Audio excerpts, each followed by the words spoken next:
할렐루야. 하나님의 은혜가 오늘 한 날도 여러분의 삶 가운데 충만하게 넘쳐나시기를 주님의 이름으로 축원을 드립니다. 로마서 1장 18절부터 32절까지, 그 다음에 특별히 구분을 짓자면 로마서 3장 1절부터 8절까지 두 부분은 두 대상을 의식해서 말씀을 한 거예요. 첫 번째 1장 18절부터 32절까지는 유대인이 아닌 이방인들, 그 다음에 3장 1절부터 8절은 유대인들. 어떻게 보면은 좀 속된 표현으로 두 부류 다 싸잡은 겁니다. 다 싸잡아서 통틀어서 두 부류는 특별하게 구분되는 존재들이 아니라 한 가지에 있어서 매 한 가지입니다. 한 가지 사실에 있어서 똑같은 존재들입니다. 바로 요즘에 또 이렇게 사람들이 이렇게 하는 얘기죠. 뭐 도찐, 개찐 뭐 이런 얘기가 나와 있는데 뭐 그런 개념이에요. 그 이방인들이나 유대인들이나 거기서 거기라는 거죠. 한 가지 사실에 있어서요. 어떤 거냐면 아주 근본적이죠. 죄의 문제에 있어서 똑같이 둘 다, 양쪽 다 죄인이라는 것이고요. 따라서 둘 다 유대인이건 이방인이건 죄인이기 때문에 반드시 복음, 곧 예수 그리스도가 필요하다는 거예요. 그거에 대해서 유대인들은 이제 반발이 심했고, 거기에 대해서 이제 사도 바울에게 그러면 이런 거냐, 그러면 어떻게 된 거냐, 그럼 우리가 율법 받은 거며 우리가 유대인으로 선택된 거며 이거 다 소용없는 거냐, 아주 그냥 잔뜩 뿌리 나가지고서 이제 막 대들기까지 하죠. 그게 아니지 않느냐, 왜 그걸 그렇게 받아들이느냐 이거죠. 당신들에게 율법을 준 거는 당신들이 율법을 통해서 막 마구잡이로 휘두르라고 준 특권이 아니다. 그건 맡겨주신 거기 때문에 그만큼의 책임이 있는 거다, 당신들은.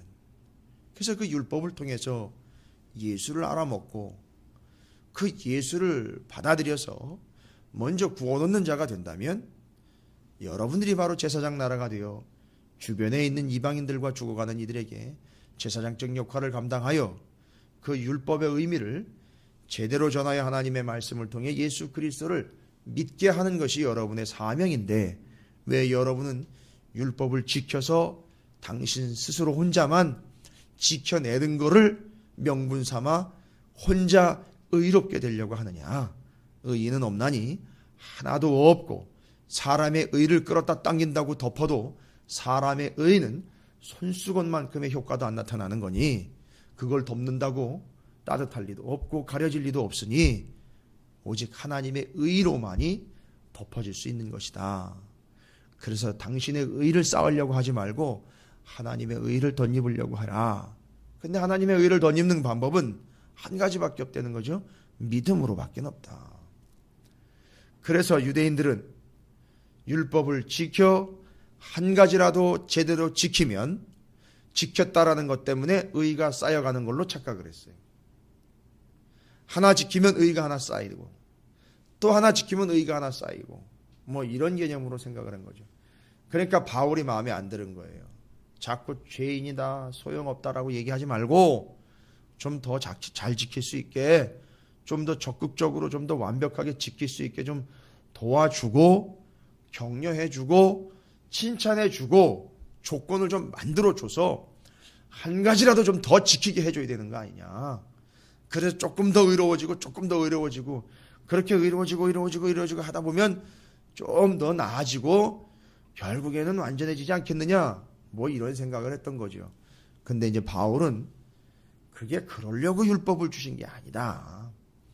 조금씩 하다 보면 조금씩 의로워지는 것이 아니라 조금씩 아니구나, 나는 아니구나, 안 되는구나를 깨닫고 예수님만을 바라보게 하는 것이 목적이다. 유대인들 알았습니까? 라고 이야기하는 거예요. 그래서 이제 1장 끝부분과 3장 앞부분에서 이방인과 유대인은 그래서 당신 자신의 스스로의 무언가를 통해서 의롭게 되거나 구원을 얻을 수 있는 존재는 아닙니다. 애시당초 근거는 없습니다. 다 내려놓으십시오. 포기하라는 얘기예요, 결론은. 그리고 이 한 구절을 위하여 이방인도 죄인이고 당신들도 죄인입니다 라고 여기까지 온 거예요. 10절 말씀에 오늘 3장 10절에 기록된 바, 이제 바울이 이야기하는 자기 생각이나 자기 의견이나 자기 학설로 얘기하는 게 아니라 뭘 얘기해요? 성경을 얘기하는 거예요. 성경으로 하여금 성경을 해석하게 하고 말씀으로 하여금 말씀을 근거 삼는 겁니다. 기록된 바, 이건 뭐 여러분 잘 아시다시피 시편에 있는 말씀이에요. 의인은 없나니 하나도 없으며, 그러니까 우리 중엔 하나도 없는 거예요. 없는데 하나도 없어요. 없는데 적당히 없는 것도 아니고 드물게 있는 것도 아니고 아예 없는 거예요. 그래서 이제 9절에 그 이방인이나 유대인들이 다 죄 아래에 있고 우리가 이미 선언하였느니라, 이미 선포하지 않았느냐. 그래서 이제 9절은 신분증을 제시를 하는 겁니다. 이제 우리가 주민등록 등본이죠. 전입신고라든지 전출신고를 하게 되면, 요즘엔 전입신고만 하면 다 되지만 전입신고를 하게 되면 그 소속된 그 행정구역상의 그 자리에서 이름이 등재가자가 뚝 나오지 않습니까? 우리의 이제 신분과 우리의 상태가, 바로 이 3장 9절은 이방인과 유대인들에게 이제 신분증을 갖다 딱 들이대는 거예요. 지금 여러분 가지고 다니시는 신분증처럼 그런 신분증이 있는데, 그 신분증 좀 봅시다 해가지고 다 내보라고 했는데, 이거 여권 같은 거 보면 왜 들치면 뒤에 이렇게 그 나라에 해당하는 그 직인들이 이렇게 찍히잖아요. 마치 그것처럼 우리의 신분증에는 직인이 찍혀 있어요. 무슨 직인이 찍혀 있느냐 하면 죄인이라는 직인이 찍혀 있어요. 그게 우리 신분이에요. 그러니까 신분증에 찍혀 있는 우리의 신분입니다. 그거는 공식적인 신분이에요. 그걸 숨기거나 조작할 수가 없는 거예요. 여기 죄 아래에 놓여 있다라고 이야기하는 9절의 말씀은 죄 아래에 있다. 이건 법적인 용어입니다. 죄 아래에 놓여 있다. 이거 법적 용어입니다. 그러니까 법적으로 죄인 이미 찍혀진 거예요. 그러니까 신분상으로 죄인 이미 확정된 겁니다. 이건 법적 용어예요. 그래서 법적으로 우리는 빼도 박도 못하게 죄인이라는 얘기예요. 그래서 법적인 용어를 끌어다가 아예 가능성이나 여지 있거나 그냥 이야기거리로서 이야기했던 우리의 죄의 신분이 아닌 법적으로 우리는 죄인이라는 거예요. 그리고 이제 성경적인 근거를 갖다가 되는 거예요. 말씀에 의하면 기록된 바 성경에는 의인은 없나니 하나도 없다. 그래서 이방인 유대인 가릴 것 없고 여자 남자 가릴 것, 나이건 뭐 어리건 많건 가릴 것 없고 어떤 사람이든지 다 의인은 없고 하나도 없습니다. 죄다 죄인입니다 하면서 이제 이방인이건 유대인이건 다 통틀어서 이제 법적으로 죄 아래에 있다라고 이야기하면서 우리가 법적으로 죄 아래에 있는 우리의 상태인 죄의 7가지 상태에 대해서 이야기를 해요. 우리는 다 이런 상태 아래에 있어요. 오늘 10절부터 뒤로 이제 쭉 가면서 18절까지 7가지 죄의 컨디션에 대해서 이야기합니다. 우리의 죄 아래에 있는 컨디션 상태를 얘기해요. 첫 번째는 뭘 얘기하는 거냐면 10절에 기록된 바 의인은 없나니 하나도 없습니다. 신분상 아예 신분 자체가 죄인이라는 거예요. 그래서 법적인 상태가 죄인이기 때문에 의로운 사람은 단 한 사람도 없고, 자 그렇다면요 어떤 행위로도 어떤 근거로도 그 사실은 바꿀 수가 없다는 거예요. 인정하라는 거예요. 그러니까 어떤 것으로도 우리의 신분은 바꿀 수가 없다.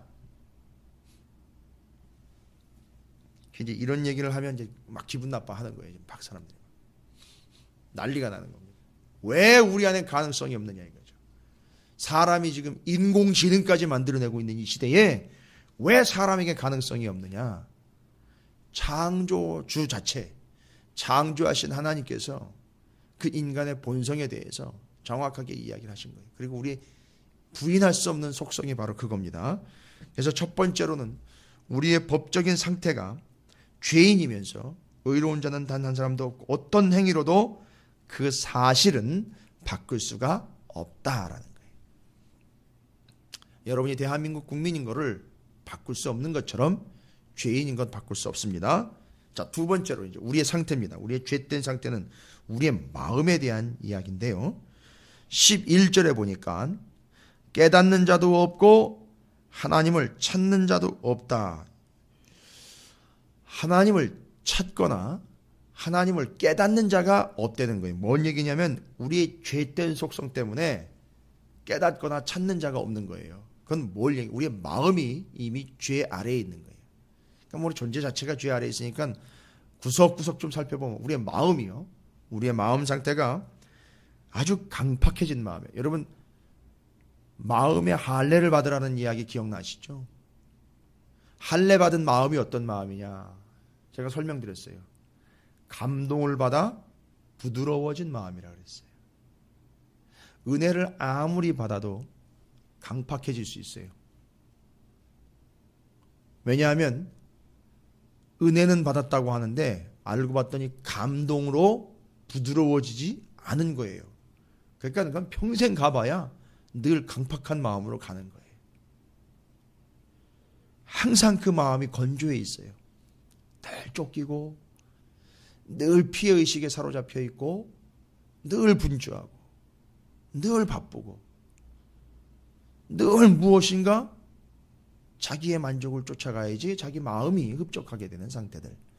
자, 그거는 강팍해진 마음이라고 그러고요. 은혜 받은 게 아니에요. 실제로는.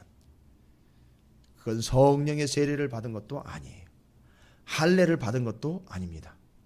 그래서 감동을 받아 부드러워진 마음 아닌 상태, 바로 강팍한 마음을 이야기합니다. 그래서 할례 받지 못한 마음, 깨닫지 못하여 굳어지는 상태로, 잘 보세요. 깨닫지 못하니까 어떻게 돼버려요?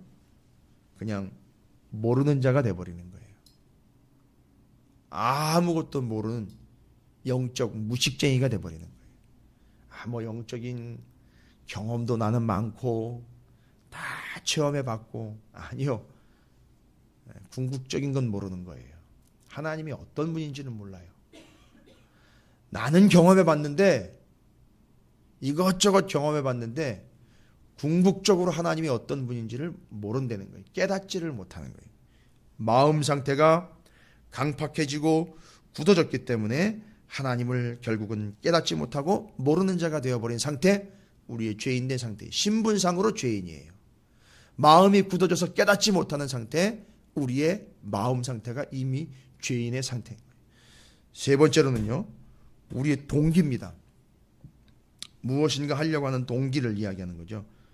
11절에 역시나 우리는 깨닫는 자도 없을 뿐만 아니라 하나님을 찾는 자도 없다라는, 하나님을 찾는다라는 이 말 속에 동기, 의지가 들어가 있는데, 우리의 동기는요, 하나님을 진정으로 찾는 자가 없다라는 게 문제예요. 오히려 하나님으로부터 도망치려고 하는 것이 인간의 습성이기 때문에 우리의 동기 자체가 선하지 않다라는 걸 이야기하는 거예요. 신분, 마음, 사람의 동기 자체가 악한 거예요. 하나님을 찾으려고 하는 것이 아니라 하나님으로부터 오히려 멀어지려고 하는 것, 하나님을 피해가려고 하는 것, 이것이 동기 자체가 죄악된 상태 아래에 있는 컨디션. 세 번째를 이야기하는 거예요. 네 번째는요, 사람의 의지예요. 사람들의 의지는 12절에 보니까 다 치우쳐 함께 무익하게 되고 선을 행하는 자는 없나니 하나도 없다. 여기 하나도 없다, 전혀 없다. 자, 다 죄인이다. 그리고 우리의 의지에 대해서 뭐라고 얘기합니까? 12절에 다 치우쳐. 뭐예요? 의지 한쪽으로 치우쳐 있어요. 자기 스스로 결정을 하고 자기가 좋은 대로 가려고 하는, 자기 좋은 쪽으로 치우쳐 있는 거지 하나님이 원하는 쪽으로 치우쳐 있는 게 아니에요. 자기 좋은 쪽으로 치우쳐 있기 때문에 의지 자체가 악한 거예요. 뻔합니다. 결론적으로는 다 사람들은 극단적인 상황에서는 자기가 원하는 쪽으로 가게 돼 있어요. 자기가 안전한 쪽으로 가게 돼 있고 자기가 생각한 쪽으로 가게 돼 있어요. 이게 치우친 의지예요. 그래서 그 의지 자체도 악한 거예요. 그 다음에 13절 14절에 우리의 입을 이야기합니다. 이 죄의 신분을 가지고 있는 우리의 입이 어떤 상태냐면, 그래서 입으로 범죄하는 거 이야기하는 거죠. 그들의 목구멍은 열린 무덤이요 그 혀로는 속임을 일삼으며 그 입술에는 독사의 독이 있고 그 입에는 저주와 악독이 가득하고. 뭡니까? 한마디로 이야기하면 우리의 죄된 상태에 우리의 입, 우리의 말, 우리에부터 나오는 것, 그게 다 어디로부터 나오는 거냐면 입에서 나오는 게 아니라 13, 14절을 보면 우리 죄된 상태 때문에 어디로부터 나오는 것과 똑같은 게 냄새, 유출물, 나오는 것, 흘러나오는 것 자체가 어디서부터 나오는 것과 똑같은 형상이에요. 무덤으로부터 나오는 것과 똑같아요. 그러니까 입에서 나오는 게 이 죄인으로부터 나오는 거기 때문에 뭐와 똑같습니까? 무덤에서 나오는 냄새, 무덤에서 시체가 썩을 때 나오는 물, 이거예요.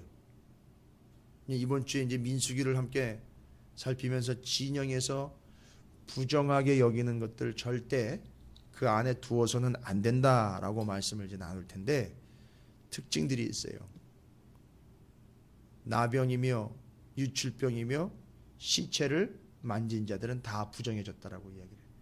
근데 이 특징들이 다 뭐냐면, 나병은 심각한 피부병입니다. 피부에서 고름이 나와요. 유출병은요, 몸에서 피가 나옵니다. 죽은 시체는요, 썩은 물이 나와요. 뭘 얘기하는 겁니까? 죽음을 이야기하는 거예요. 나오게 돼 있어요. 더러운 것이 나오는데 이게 냄새가 나고 지저분하다는 거죠. 마치 사람의 입에서 나오는 것들이 그 무덤과 죽은 시체에서 나오는 것처럼, 그 고름이 터져 나오는 것처럼, 피가 빠져 나오는 것처럼 그렇게 나온다는 거예요. 그래서 인간 조체 자체가 죄인이요, 그 컨디션이 죄인일 수밖에 없고 악할 수밖에 없다라는 걸 그 입에서 나오는 말과 그 입의 상태를 통해서 너희는 죄인된 상태다라는 걸 증명해내고 있습니다. 여러분, 지금까지 제가 5가지를 말씀드렸어요. 법적인 상태, 우리의 마음, 우리의 동기, 우리의 의지, 우리의 입, 이 모든 게 다 악하다는 거예요. 여러분에게 아침부터 패배감을 안겨드리려고 이야기하는 게 아니라 실체를 파악하라고 얘기를 드리는 거예요.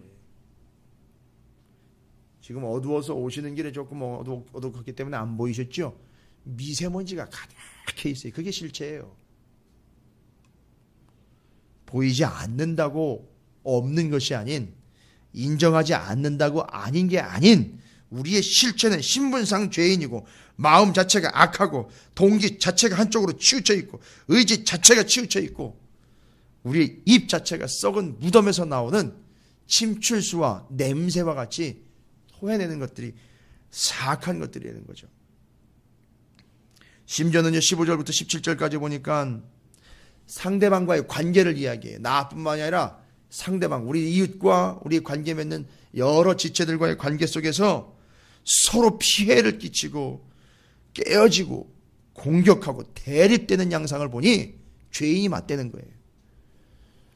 그 발은 피를 흘리는데 빠르고 파멸과 고생이 그 길에 있고 평강의 길을 알지 못하고 그들의 눈앞에 하나님을 두려워함이 없느니라. 자, 보십시오. 이 모든 것들이 서로를 파헤치고 서로를 파괴하며 깨어뜨리고 공격하고 대립하고 있습니다. 서로의 관계예요. 서로의 관계. 그러니까 네가 죽어야 내가 산다. 이 자체가 봤어 지금 뭐 무한 경쟁, 뭐 조용한 경쟁이라고 이야기 아니요. 본성 자체, 지금 이제 신분상 마음, 우리의 동기, 의지, 우리의 입, 이걸 다 구분해 봤잖아요. 우리의 관계 속에서도 이게 배출된다는 거예요. 요것들이, 요 악의 본성들이, 이 죄인된 본성들이 드러나게 돼 있다. 그래서 상대방을 어떻게 하는 거죠?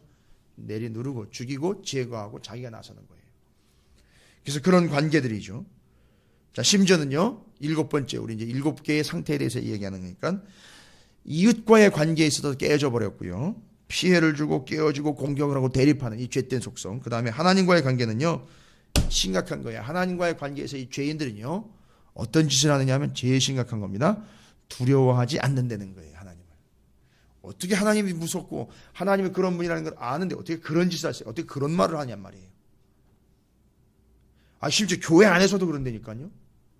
예배를 드리고도 그런다니까요. 좀 전에 예배를 드리고 돌아섰는데도 그래요. 조금 있다가 10분 뒤에 예배 드릴 건데도 그래요. 예. 두려워하지 않는 거예요. 그건 확신이 아니에요. 두려워하지 않는 거예요. 그게 그의 죄인된 상태를 여실하게 보여주는 겁니다. 이건 너무너무 심각한 겁니다. 자, 죄인된 7가지 빼도 박도 못할 7가지 근거에 대해서 얘기해요. 신분상으로 아예 죄인이라고 신분증에 다 지급이 됐어요. 근데 그게 성경에는 아예 의인은 없나니 하나도 없다라고 아예 낙인 찍혀버렸어요. 그 다음에는요, 우리의 마음 자체가 아예 강팍해진 마음이, 할례받지 못한 마음, 강팍해진 마음이, 감동을 받아 부드러워진 마음이 아니라 할례받지 못한 강팍한 마음이 되어버렸어요. 그것 때문에 깨닫지를 못해요. 알려줘도 모르는 거예요.